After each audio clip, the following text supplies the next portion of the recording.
राधे राधे गुरुजी। हाँ। मेरा एक प्रश्न है, मैं बचपन से देखती आ रही हूँ, जो लोग नियम धर्म कर्म से मन से बहुत भक्ति करते हैं उनके जीवन में बहुत कष्ट है। सबके जीवन में कष्ट है जो भी भक्ति करते हैं। मैं भी ठाकुर जी को मानती हूँ, उनके इर्द गिर्द ही मेरे विचार रहते हैं, लेकिन इतने नियम मैं नहीं पालन कर सकती। जो थोड़ा होता है वो मैं करती हूँ, लेकिन जो ज़्यादा नियम पालन करते हैं इतना कष्ट में रहते हैं, फिर भी उनके साथ तर बतर उल्टा होता ही जाता है। तो कहते हैं कि ये सब कर्मों का खेल है, उनके कर्म हैं, जैसे वो कभी कुछ पिछले जन्म में किया होगा, कभी इस जन्म में किया होगा, उनका फल है उनका दुख। लेकिन मेरे को ये समझ नहीं आता कि जब कर्म करके फल लेना है, कर्म करके फल लेना है, तो वो भक्ति का उसमें क्या योगदान है, वही मेरे को। और जब भगवान कहते हैं कि मेरी आप भक्ति करोगे तो मैं हर चीज़ से आपको मुक्त कर दूंगा, आपके लिए जीवन आसान कर दूंगा, तो फिर कर्म का दोष कैसे लगेगा, मुझे वो समझ नहीं आता। वाह, सुंदर प्रश्न है, इसलिए ताली बजाओ। सब बैठो आप लोग। अच्छे प्रश्न पूछने चाहिए ऐसे जैसे इन्होंने पूछा। सब बैठो, पहले अगल बगल की बहनें सब बिठाओ। सुनो, इन्होंने पूछा है कि जब कर्म का ही फल भोगना है तो फिर भक्ति करने की क्या जरूरत है। सिंपल ये है। क्यों, सही है? अर्जुन भक्त थे कि नहीं? माइक ले लो, आगे पीछे की मैया बैठ जाओ। अर्जुन भक्त थे कि नहीं? जी थे ना। लेकिन अर्जुन को भी 12 वर्ष का वनवास जाना पड़ा। 12 साल तक जंगल में रहना कोई सरल काम तो नहीं है। 1 साल अज्ञातवास, जंगल में रहना, किसी के दास दासी बन के रहना सरल काम तो नहीं है। जबकि अर्जुन जैसा भक्त कौन होगा? फिर भी उन्हें कष्ट उठाना पड़ा। भगवान राम तो स्वयं भगवान थे, 14 साल का कष्ट। माता सीता तो साक्षात लक्ष्मी थी, फिर भी दर दर की ठोकर जंगल में लकड़ियां काट काट के बच्चों का लव कुश का लालन पालन किया। इसी प्रकार अब आप कहते हैं कि जब हम भक्ति करें तो फिर कर्म ही का फल भोगना है, तो भक्ति का अर्थ क्या? बात ऐसी है बेटा कि कर्म तो अपनी जगह है, कर्म तो हमें भोगनी है, हमें भी भोगना है, आपको भी भोगना है। भक्ति सिर्फ इसलिए की जाती है, इसलिए नहीं की जाती कि भगवान हमें पैसे वाला बना दें, भगवान हमें धन धान्य से भर दें, घर में सब कुछ हो। भक्ति का मतलब पैसा पाना नहीं, भगवान से बेटा बेटी मांगना नहीं। अरे भगवान की भक्ति आपको जो देगी, कोई कर्म में इतनी ताकत नहीं है कि आपको वो दे सके। अब उदाहरण से समझो, विभीषण को लंका का राजा बना दिया, क्या विभीषण का कोई ऐसा कर्म उसे राजा बना सकता था? कर्म अच्छे करता था फिर भी लातें खाता था, रावण लात मार के निकालता था, उसके कर्म का भी उसे दंड मिला।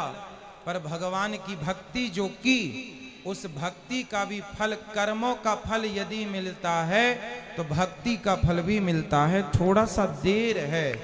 विभीषण को भक्ति का फल मिला। उस कोई व्यक्ति ऐसा कितना कर्म करता कि वो लंका का राजा। भगवान कर्मों के फल को नहीं देखते कि तुमने भक्ति हमारी कितनी की। जब भक्त शरण में चला जाता है तो भगवान भूल जाते हैं कि कितना बड़ा पापी और पतित है, उठा करके राज सिंहासन पर बिठा देते हैं। दूसरा सुग्रीव, सुग्रीव भी लातें खाता था भाई की, दर दर की ठोकर खाता था, उठा के बिठा दिया। तो भगवान बेटा, भगवान जो दे सकते हैं कोई नहीं। इसलिए गलती हम लोगों की है कि हम उम्मीद क्या करते हैं, हे भगवान हम तुम्हारे इतने बड़े भक्त हैं, तुमने हमें बेटा भी नहीं दिया। हे भगवान हम तुम्हारे इतने बड़े भक्त हैं, रहने को घर भी नहीं दिया। हे भगवान तुम्हारे हम इतने बड़े भक्त हैं, हमारा पति नहीं सुनता, बेटा नहीं सुनता। भगवान की भक्ति का मतलब ये नहीं कि तुम्हारा बेटा सुने, तुम्हारी बेटी सुने, तुम्हारा घर बन जाए। जो भाग्य, सुदामा ने सारी जिंदगी गरीबी देखी है, क्या सुदामा से बड़े भक्त आप और हम हैं? क्या हो सकते हैं? नहीं। लेकिन सुदामा से ज्यादा हमारी शिकायतें हैं। सुदामा की तो एक भी नहीं थी, सारी जिंदगी भीख मांगकर गुजारा किया, सारी जिंदगी भगवान की भक्ति की, और मांगने नहीं गए, 4 मुट्ठी चावल अपनी हैसियत के अनुसार देने गए। जब सारी जिंदगी उन्होंने भक्ति की और फिर भी गरीबी में रहकर शिकायत नहीं की, तब भगवान ने देखा कि भक्त पक्का है। 50 रुपए का घड़ा जो खरीदती हो ना मेरी बहन, उस घड़े को भी कुम्हार हफ्ते भर पकाता है भट्टे में, महीनों तक पकता है वो, कम से कम 10 दिन की आग तो देता होगा, तब जाके वो काले से लाल होता है, माटी पक जाती है तो लाल हो गया। अरे घड़े को भी पकने के लिए आग में उसे डालना पड़ता है। तो भगवान जब अपने भक्त को पकाएंगे तो थोड़ा तो दुखों की आग में तपाएंगे कि देखें कितना कच्चा कितना पक्का। इसलिए हर हाल में गोविंद का स्मरण करो और ये मत कहो कि हमें भगवान से कुछ चाहिए। लोग कहते हैं कि भगवान के भक्तों को दुख मिलता है।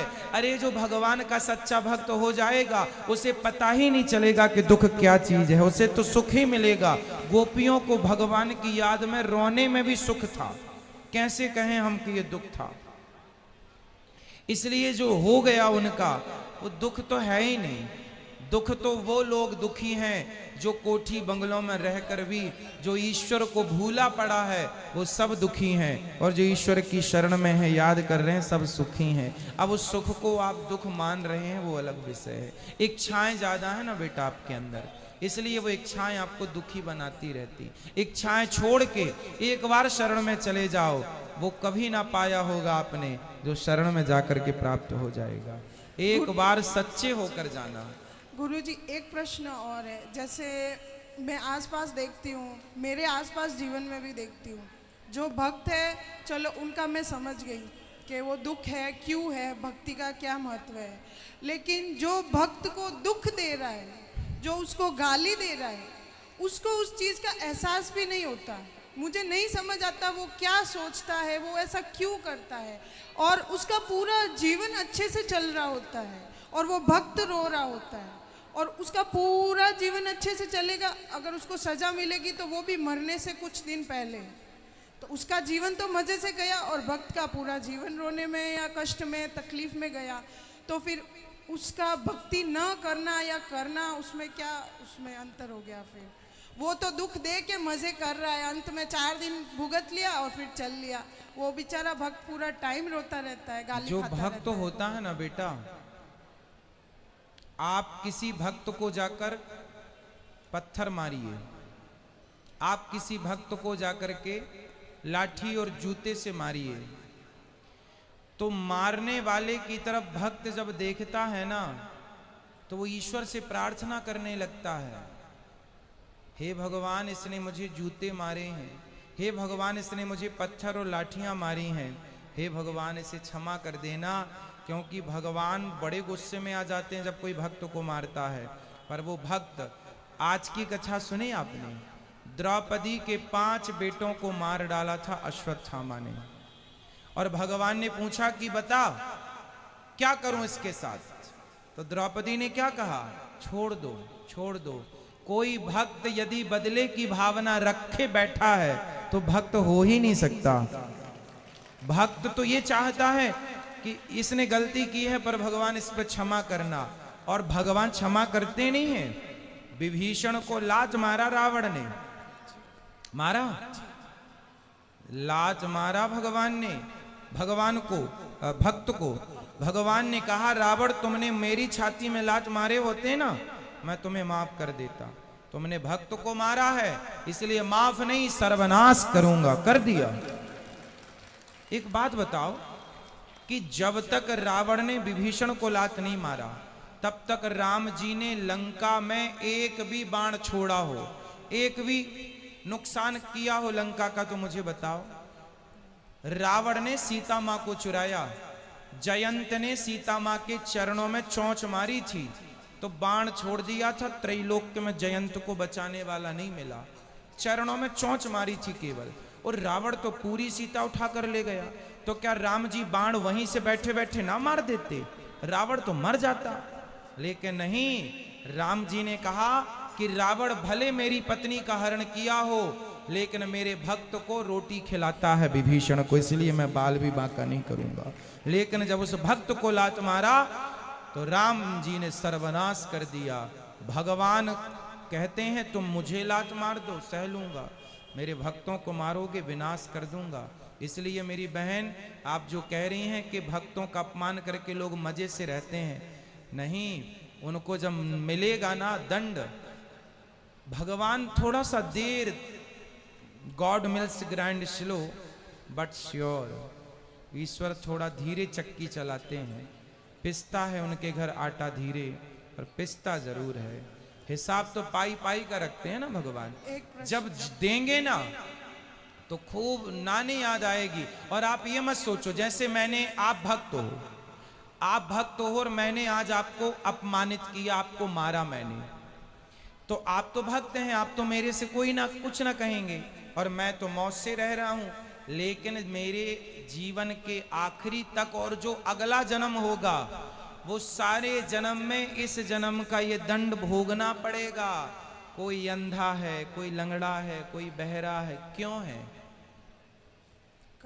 किसी जन्म का तो हिसाब चुक रहा है ये। क्यों लोग घिसट घिसट के चल रहे हैं?